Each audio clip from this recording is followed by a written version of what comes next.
నమస్తే అండి. ఓం శ్రీమాత్రే నమః. ఓం గణాధిపతే నమః. ఓం స్కందాయ నమః. ఈరోజు మనము ఈ వీడియోలో రాబోయే శని మార్పు గురించి తెలుసుకునే ప్రయత్నం చేద్దాము. శని మనకి 2025 మార్చ్ 29వ తారీఖున కుంభరాశిలో నుంచి మీనరాశిలోకి సంచారం జరుగుతుంది. ఈ సంచారం యొక్క ప్రభావం మనకి ద్వాదశ రాశుల వాళ్ళకి ఎలా ఉండబోతుంది అనేది తెలుసుకునే ప్రయత్నం చేద్దాము. కానీ దానికంటే ముందు శని ప్రతి రాశిలో 2.5 సంవత్సరాల వరకు ప్రయాణం జరుగుతుందన్నమాట. చాలా స్లోగా మూవ్ చేస్తూ ఉంటారు ఈయన. సో మనకి మార్చ్ 29వ తారీఖు 2025 నుంచి ఫిబ్రవరి 2028వ తారీఖు వరకు కూడా మనకి శని మీనరాశిలో సంచారం జరిగి తర్వాత మనకి మేషరాశిలోకి సంచారం జరుగుతుంది. ఈ క్రమంలో మధ్యలో 3 సార్లు కూడా శని వక్రిగతిలోకి ట్రాన్సిట్ అయ్యే ఛాన్సెస్ ఉంటాయి అన్నమాట. అంటే రెట్రోగ్రెషన్ మోషన్ అని చెప్తూ ఉంటాం మనము. ఈ రెట్రోగ్రెషన్ మోషన్ మనకి ఈ 2025 నుంచి 2028 ఫిబ్రవరి వరకు మధ్యలో 3 టైమ్స్ జరుగుతుందన్నమాట. సో జూలై 2025 నుంచి నవంబర్ 2025 వరకు కూడా శని వక్రిలో ఉంటారు. మళ్ళీ జూలై 2026 నుంచి డిసెంబర్ 2026 వరకు కూడా శని వక్రిలో ఉంటారు. తర్వాత జూలై 2027 లేదా ఆగస్ట్ 2027 నుంచి డిసెంబర్ 2027 వరకు కూడా శని వక్రిలో ఉండి తర్వాత స్లోగా మూవ్ అయ్యి మళ్ళీ మీనరాశిలోకి సంచారం జరిగి అక్కడ ఫిబ్రవరి వరకు ఉండి ఫిబ్రవరి 2028 తర్వాత మేషరాశిలోకి సంచారం జరుగుతుంది. సో ఇలాంటి గ్రహస్థితి ఉన్నప్పుడు మనకి కొద్దిపాటిగా చేంజెస్ కనిపిస్తూ ఉంటాయి. అది మన వ్యక్తిగత జన్మ జాతకాలలో అవ్వచ్చు, మన పర్సనల్ లైఫ్స్లో అవ్వచ్చు, అండ్ మనకి గ్లోబల్ లెవెల్లో కూడా కొన్ని చేంజెస్ మనకి కనిపించే పరిస్థితి కనిపిస్తుంది. సో ఈ శని యొక్క మార్పు సామాన్యంగా చాలామంది భయపడుతూ ఉంటారు. శని అనేసరికి ఏదో ఒక భూతం లాగా చూసేయడము, లేకపోతే ఏళ్ళనాటి శని ప్రభావంలోకి రాగానే అంతా ప్రాబ్లమ్సే వచ్చేస్తాయి అని చెప్పి ఒక చిన్నపాటిగా భయం అయితే ఉంటుంది. శని మార్పు వల్ల భయపడాల్సిన పని లేదు. మనం ఒకవేళ ధర్మబద్ధంగా ఉండి కర్మని అనుసరించి మనం గనక మన పనులు చేసుకుంటూ వెళ్ళిపోయినట్లయితే కనుక మనకు అంత ఇబ్బందికరంగా పరిస్థితులు మనకేం కనిపించవు. కాకపోతే ఈ శని యొక్క గోచారం మనకి కొన్ని రాశుల వాళ్ళకి ఏంటంటే ఏళ్ళనాటి శని కంప్లీట్ అయిపోతుంది, కొన్ని రాశుల వాళ్ళకి మొదలయ్యే ఛాన్సెస్ ఉంటాయి అన్నమాట. సో ఎవరికి కంప్లీట్ అయిపోతుంది, ఎవరికి స్టార్ట్ అవుతుంది అనేది తెలుసుకునే ప్రయత్నం చేద్దాము. మకర రాశి వాళ్ళకి ఏళ్ళనాటి శని ప్రభావము ఈ మార్చ్ 29వ తారీఖు తర్వాత కంప్లీట్ అయిపోతుంది అనమాట. సో వీళ్ళు గత 7.5 సంవత్సరాలు లేదా దాదాపు 8 సంవత్సరాల వరకు ఏదైతే శని ప్రభావంలో ఉండి ఇప్పటివరకు ఇబ్బందులు పడుతూ వచ్చారో అవి కొద్దిగా కట్ అయిపోయే ఛాన్సెస్ కనిపిస్తున్నాయి. అలాగే మనకి అర్ధాష్టమ శని మనకి వృశ్చిక రాశి వాళ్ళకి కంప్లీట్ అయిపోతుంది. అలాగే అష్టమ శని వచ్చేసి కర్కాటక రాశి వాళ్ళకి కంప్లీట్ అయిపోతుంది.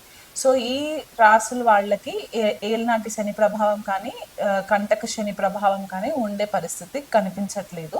సో వీళ్ళు కొద్దిపాటిగా రిలీఫ్ పొందే ఛాన్సెస్ అయితే కనిపిస్తున్నాయి. అయితే కుంభరాశి వాళ్ళకి ఏళ్ళనాటి శని ప్రభావం లాస్ట్ ఫేజ్లో ఉంటారు. మీనరాశి వాళ్ళకి ఏళ్ళనాటి శని ప్రభావము సెకండ్ ఫేజ్లో ఉంటారు. అండ్ మేషరాశి వాళ్ళకు వచ్చేసరికి ఈ సంవత్సరం 2025 మార్చి నుంచి కూడా ఏళ్ళనాటి శని ప్రభావం స్టార్ట్ అయ్యే ఛాన్సెస్ మనకి కనిపిస్తూ ఉన్నాయి అన్నమాట. అలాగే అష్టమ శని వచ్చేసి సింహరాశి వాళ్ళకి, అర్ధాష్టమ శని వచ్చేసి ధనుసు రాశి వాళ్ళకి ఉండే పరిస్థితి కనిపిస్తుంది. కాబట్టి ఈ రాశుల వాళ్ళు కాస్త ధర్మబద్ధంగా న్యాయబద్ధంగా ఉండి మీరు గురువు రూపేణ ఏదైనా మనుషులని మీరు గనక గురువుగా అనుకున్నట్లయితే కనుక వాళ్ళ సలహాలు పాటిస్తూ మీరు చేసే పనిలో ఎవరిని దూషించకుండా కర్మానుసారంగా మీరు చేసుకున్నట్లయితే కనుక మీకు ఈ ఏళ్ళనాటి శని ప్రభావం కానీ అష్టమ అర్ధాష్టమ శనుల ప్రభావం కానీ కొద్దిగా ఎఫెక్ట్ ఇవ్వకుండా ఉండే పరిస్థితులు మనకి కనిపిస్తున్నాయి. అయితే మీనరాశిలో శని సంచారము చాలామంది ఏమనుకుంటారంటే ఇది ఎవ్రీ 30 yearsకి జరుగుతుందన్నమాట. సో లాస్ట్ మనకి 1960s ఆ టైంలో వచ్చిన ట్రాన్సిట్ శని రాహులు కలిసి కూడా ఉన్న ట్రాన్సిట్ మనకి కనిపిస్తూ ఉంటుంది. దానికంటే ముందు 30 సంవత్సరాల క్రితము శని మీనరాశిలోకి సంచారం జరిగినప్పుడు ఎలాంటి పరిస్థితులు గోచరించాయి అనేది కూడా మనకి గ్లోబల్ లెవెల్లో కూడా కొన్ని డాక్యుమెంట్స్ అవైలబుల్ ఉన్నాయన్నమాట. సో ఇలా చూసుకున్నట్లయితే మనకి శని రాహు యుతి 2025 మార్చ్ 29 నుంచి మే 2025 18వ తారీఖు వరకు కూడా శని రాహువుల యుతి మనకి మీనరాశిలో కనిపించే పరిస్థితి కనిపిస్తుంది. సో ఈ 51 రోజులు ద్వాదశ రాశులు అందరూ కూడా కాస్త జాగ్రత్తగా ఉన్నట్లయితే గనక మీకు పెద్దగా ఇబ్బందులు పడే పరిస్థితులు ఉండవు.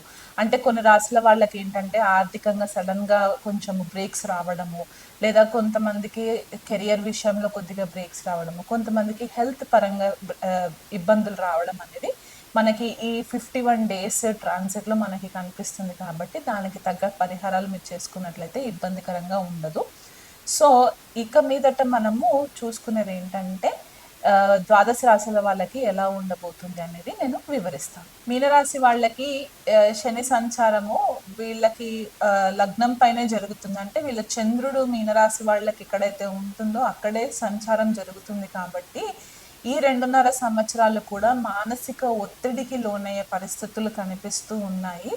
ఈ శని యొక్క ప్రభావము మీకు తృతీయంలో కూడా ప్రభావం పడుతుంది. కాబట్టి తృతీయ స్థానం పైన, సప్తమ స్థానం పైన, అలాగే మీకు దశమ స్థానం పైన కూడా మీకు శని యొక్క ప్రభావం పడుతుంది. కాబట్టి మీరు కెరియర్ పరంగా ఏదైతే మీరు అనుకున్న విధంగా బిజినెస్ పరంగా కానివ్వండి, ఉద్యోగ పరంగా కానివ్వండి, కొద్దిపాటిగా రెస్ట్రిక్షన్స్ వచ్చే ఛాన్సెస్ ఉంటాయి. మానసిక ఒత్తిడి ఎక్కువ పెరుగుతూ ఉంటుంది. కొంతమందికి ఏమవుతుందంటే అధిక రెస్పాన్సిబిలిటీస్ రావడం వల్ల అది ఎలా హ్యాండిల్ చేయాలో తెలియక కూడా కొద్దిగా ఇబ్బందులు పడే పరిస్థితి కనిపిస్తుంది. భాగస్వామికి కొద్దిగా టైం ఇస్తూ ఉండండి. కొద్దిపాటి చికాకులు భాగస్వామితో కూడా జరిగే ఛాన్సెస్ కనిపిస్తున్నాయి. మీ ఇద్దరి మధ్యలో కొద్దిగా డిస్టర్బెన్సెస్ వచ్చి ఒక సెపరేటివ్ టెండెన్సీస్ కూడా వస్తూ ఉంటాయి. కొంతమందికి ఏమవుతుందంటే ఉద్యోగపరంగా దూరదేశ ప్రయాణాలు జరగడం వల్ల కూడా ఫ్యామిలీ నుంచి కొంచెం దూరం అయ్యే ఛాన్సెస్ కూడా కనిపిస్తూ ఉంటుంది. శని యొక్క సంచారము చంద్రరాశి మీనరాశిలోనే సంచారం జరుగుతుంది అని చెప్పుకున్నాం కదా. అంటే మీన లగ్నం అయినా సరే లగ్నంలో సంచారం జరుగుతుంది. ఈ శని యొక్క దృష్టి తృతీయ స్థానం పైన పడుతుంది. కాబట్టి మీ తోబుట్టువులతో కూడా కొద్దిపాటిగా రెస్ట్రిక్షన్స్ వచ్చే ఛాన్సెస్ ఉంటాయి. మీ కమ్యూనిటీలో కూడా, లేకపోతే మీ ఇరువైపులా అంటే మీరు ఉండే ప్లేస్ నుంచి మీకు ఇరువైపులా ఎవరైతే నైబర్స్ ఉంటారో వాళ్ళ దగ్గర కూడా కొద్దిగా మాట పట్టింపులు వచ్చే ఛాన్సెస్ ఉంటాయి. అనవసరంగా గొడవలకి తావివ్వకండి.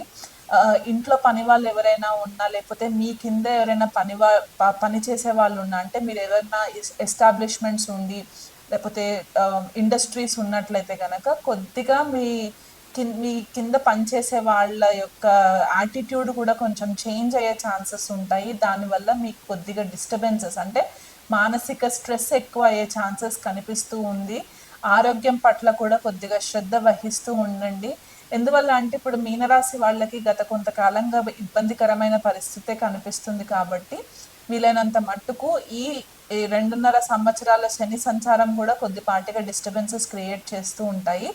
ఇది వరకు ఎవరైనా కుటుంబంలో కొద్దిగా పాటిగా డిస్టర్బెన్సెస్ ఉంటే గనక అవి మీరు ఇంకా పర్మనెంట్గా దీనికి ఒక సొల్యూషన్ పెట్టాలి అన్న ఉద్దేశంతో కూడా మీరు పర్మనెంట్గా కొంతమందితోటి తెగదెంపులు చేసుకునే పరిస్థితి కూడా కనిపిస్తుంది. భార్యాభర్తల మధ్య ఇబ్బందికరమైన పరిస్థితులు ఉంటే గనక కోర్టు కచేరీల వరకు వెళ్ళిన పరిస్థితులు ఏవైనా ఉంటే అవి కూడా మీకు కొద్దిపాటిగా ఈ శని సంచారం వల్ల క్లోజ్ అయిపోయే ఛాన్సెస్ ఉంటాయి మీకు ఫేవరబుల్గా. సో వీలైనంత మట్టుకు కొద్దిగా ట్రాన్స్పరెన్సీ మెయింటైన్ చేయండి. బిజినెస్ పార్ట్నర్స్ ఎవరైతే ఉంటారో ఆ బిజినెస్ పార్ట్నర్స్ని గుడ్డిగా నమ్మకుండా వీలైనంత మట్టుకు మీ ఇన్వాల్వ్మెంట్ కూడా పెట్టుకున్నట్లయితే కనుక మీకు ఫేవరబుల్ రిజల్ట్స్ వస్తాయి. బిజినెస్ పార్ట్నర్స్తో కూడా కొద్దిపాటిగా డిస్టర్బెన్సెస్ వచ్చే ఛాన్సెస్ ఉన్నాయి. కాబట్టి అది కొంచెము అలర్ట్గా ఉండి ఆ అకౌంట్స్ ఏవైతే ఉంటాయో, ఫైనాన్షియల్ ట్రాన్సాక్షన్స్ ఏవైతే ఉంటాయో అవన్నీ కూడా మీరు దగ్గర నుంచి చూసుకున్నట్లయితే మీకు ఇబ్బందికరంగా ఉండదు. ఉద్యోగంలో చేసేవాళ్ళు మీ పబ్లిక్ ఫేమ్ అంటే మీ పేరు ప్రతిష్టలు ఏవైతే ఉంటాయో దానికి కొద్దిగా భంగం కలిగే పరిస్థితి ఉంటాయి. కాబట్టి కొద్దిగా అలర్ట్గా ఉండి ధర్మ మార్గంలో ప్రయాణం చేసినట్లయితే గనక మీ కర్మని ధర్మంని నమ్ముకున్నట్లయితే గనక ఎథికల్గా ఉండి మీరు చేసుకుంటే మీకు అన్ని విధాలుగా ఫేవరబుల్గా ఉంటుంది. మీనరాశి వాళ్ళు ఈ 2.5 సంవత్సరాలు కుంభరాశి వాళ్ళలాగే శనికి తైలాభిషేకాలు చేయించుకోవడము, హనుమాన్ చాలీసా చదువుకోవడము, ఆంజనేయ స్వామికి వడమాల లేకపోతే ఆకు పూజతోటి చేయించుకున్న తమలపాకుతో మాల వేసి పూజ చేస్తూ ఉంటారు. అలాంటి పూజలు చేయించుకుంటూ ఉన్న, లేదా శనికి దానం ఇస్తూ శని జపాలు చేయించుకొని, అంటే మీకు ఎవరైనా దగ్గరలో పూజారులు ఉంటే గనక వాళ్ళకి 19,000 జపాలు శని జపాలు చేయించుకున్నట్లయితే కూడా ఈ 2.5 సంవత్సరాలు మీకు ఇబ్బందికరంగా లేకుండా కొద్దిగా ప్రాపర్ డైరెక్షన్లోకి వెళ్ళే ఛాన్సెస్ కనిపిస్తూ ఉన్నాయి.